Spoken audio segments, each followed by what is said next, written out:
Hey, welcome! So, you know that classic image, right? Moses up on Mount Sinai getting the law straight from God. It's one of the most famous scenes ever. But there's a really interesting puzzle hiding just beneath the surface of that story. And that puzzle is this. If God handed down all the laws, then where are the laws from the kings? I mean, think about it. For almost 1,000 years, ancient Israel and Judah had kings. And you can't run a kingdom without laws, lots and lots of them. So, if the Bible's telling us God is the only one making the rules, how did these societies actually work? So this really sets up this central conflict, you know? On one hand, you've got the Bible's theological view. God is the one and only source of law, and Moses is his guy. But on the other hand, you have this basic historical reality. If you're going to govern, you have to legislate. It seems like these two things just can't both be true at the same time. All right, let's dive into this investigation. And the first big clue is just common sense, really. Practical necessity. It's almost impossible to picture a working kingdom where the king or queen isn't making laws. I mean, just think about everything that goes into running a society. You've got property rights, family law, like who gets to marry whom and who inherits what, not to mention contracts, business, crime and punishment, who's a citizen, even international treaties. The idea that a single ancient set of divine laws could cover every single one of those situations for centuries, it just doesn't really add up. Okay, but here's where it gets really interesting. Despite that main story, the Bible itself actually has little breadcrumbs, traces of kings making laws. They're like these little clues hidden in plain sight that the editors either couldn't get rid of or maybe just chose not to. So let's look at the evidence file here. We've got the prophet Samuel writing down the rights of the king. We have King Saul putting out a decree banning necromancy.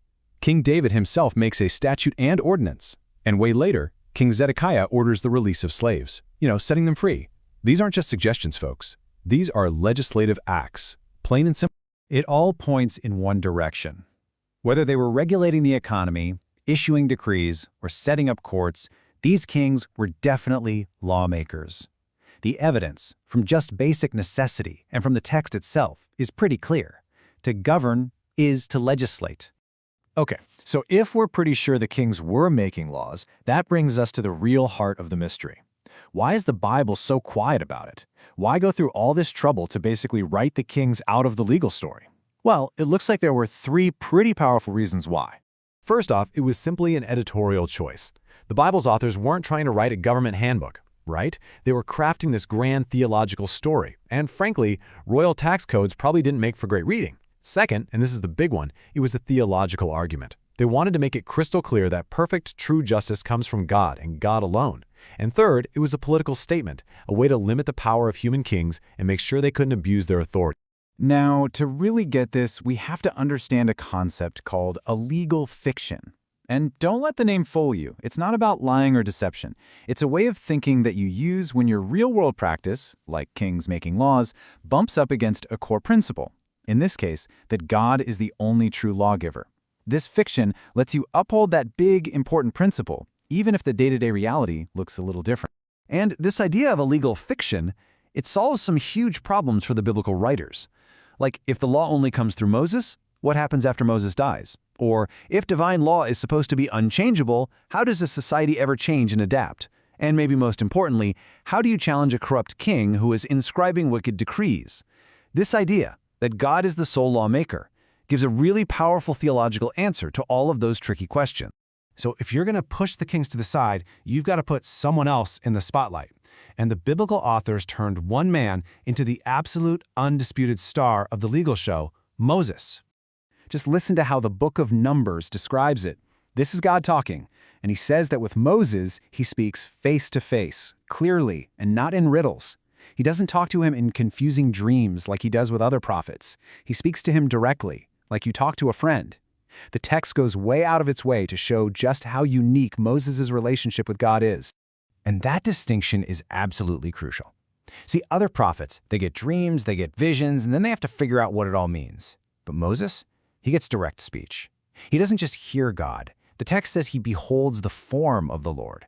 This puts Moses on a completely different level, making him the only truly credible channel for God's law. And the ultimate result of lifting Moses up this high? The lines get totally blurred. The law of Moses and the law of Yahweh, they become the exact same thing. They're interchangeable. Moses' authority becomes so perfectly tied to God's that his law is God's law. And that right there is the masterstroke that solves the entire puzzle for the author.